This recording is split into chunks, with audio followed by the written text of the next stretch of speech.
out there and it can come. Let's talk Hedera HBAR. Let's make a quick video on that because it's a US-based company. And again, US-based companies, I have been very bullish on. The media several times that HBAR is one of his established positions. In fact, recently he said that HBAR is one of the most underrated cryptos out there. In this video, I wanted to go. A lot of US companies are right now, like US crypto-based companies are very underrated. So smash that like button if you haven't already. Really appreciate you, everyone. But it does seem like HBAR and XRP, they're the main breadwinners in this bull run. I'm calling it right now. Go ahead and show some of the videos that the famous Shark Tank investor Kevin Leary has gone ahead and said about not only HBAR, but the crypto industry overall. So without further ado, let's get into it. That one, most underrated crypto project right now. Oh, that's interesting. So Kevin O'Leary, which is literally a billionaire. I would have to say, but I'm talking my book here. I think HBAR is going to be big. I really do. HBAR, that's one in our portfolio as Yeah, well, and we're very excited about I own it, so I have to disclose that. But I think it's going to be big. No. It may not be. Literally a billionaire buying cryptos and being open and transparent. So that's the thing, is crypto companies, like they're going to have the favorite pickings, right? The best ones are going to be picked out and going to go to the moon. The other ones might be left behind. The best platform, but because it's so adopted globally, you know, it's slow, it's got issues, but it's still not. Like, if you can fix those issues, the thing is, like, XRP has fixed 99% of these issues. Still has, you know, obviously issues. I know, like, know your customer and stuff like that, that KTA and coins want to fix or are fixing. I feel like a lot of people who have bought XRP are also owning Hedera HBAR. Number one. Absolutely. And so, Yeah. you know, I'm an Like, just Kevin O'Leary, a billionaire, calling it. It doesn't mean it will explode, but it means like there is some truth to what he's saying because he probably has a lot of experience in crypto. He's been very vocal about crypto. in Avalanche and HBAR. So here's where I feel like, you know, the risk for Cardano and HBAR and Stellar. People have been asking my opinions on it. I feel like the risk for them is much higher, but so is the reward, right? Because XRP, whales need more money to profit off XRP. For HBAR, it could explode. Not all three of them, but maybe one of them. And that's where the real money comes in, right?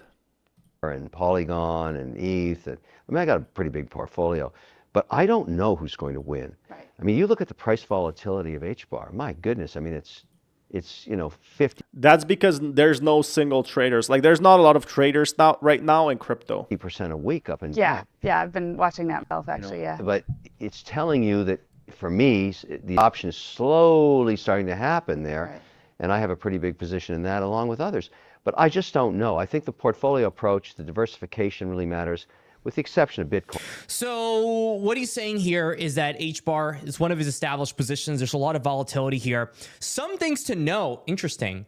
AVAX, another crypto that he talks about often. I feel like these are like, you know, underrated, but it doesn't mean that they will explode. That's the issue. AVAX is like fully decentralized, and a lot of, you know, big companies, which is the big thing for 2025, are not going to pick out AVAX, for example, and building on their chain. There's a very small community, not a lot of transactions there. Again, not a bad cryptocurrency, but the issue is there's so much competition now. Technologies that were just left aside for so long that have exploded to the upside. HBAR it went up 40, 50, 60% this week. So this is the thing. These cryptos can go up 30%, but they can also go down like 50%.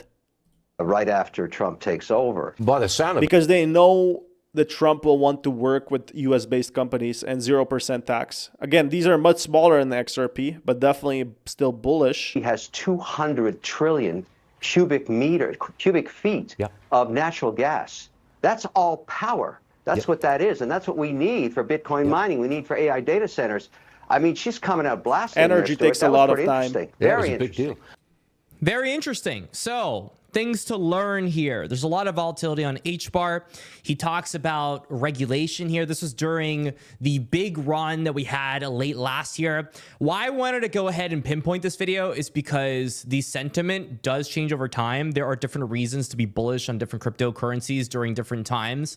And trying to find confluence, things that are similar, is key to go ahead and build an investment thesis. In fact, this is one going a bit ahead in time. This is May 15th, 2025. This is Kevin O'Leary during Consensus 2025. Let's go ahead and watch the video. The majority of institutional capital waiting on the wings primarily is interested in Bitcoin. And if you ask a large institution after it's designated a commodity or a security, they're going to put on a 1.5% weighting, and they're going to start with Bitcoin. Now, what happens to the level 2s and everything else? I mean, I'm a big shareholder in HBAR. I'm optimistic about the volatility. It's crazy at the price. But I own a bunch of positions. Avalanche, you know, ETH, like everybody else. But that's just diversification. But really, I think what will happen when the regulatory environment is clear and we have designation to security over commodity, the volume of capital that will come into the top 5 tokens is going to be, it's going to be like a vortex sucking cash out of the crap at the bottom. Sucking cash out of crap in the bottom, which is very true. I feel like as long as he makes one of these predictions true, again, he's like planting seeds, right? And if one of these seeds grow, this could be the big thing, right? So HBAR, it doesn't need to be HBAR. It doesn't have to be AVAX Stellar. But if one of these blows up, it could blow up like 200, 300%, and he makes back on all the money he lost as well. So this kind of makes sense for him as well. It's like kind of diversifying. It's like risky play picks that could pay out more in XRP, more in Ethereum.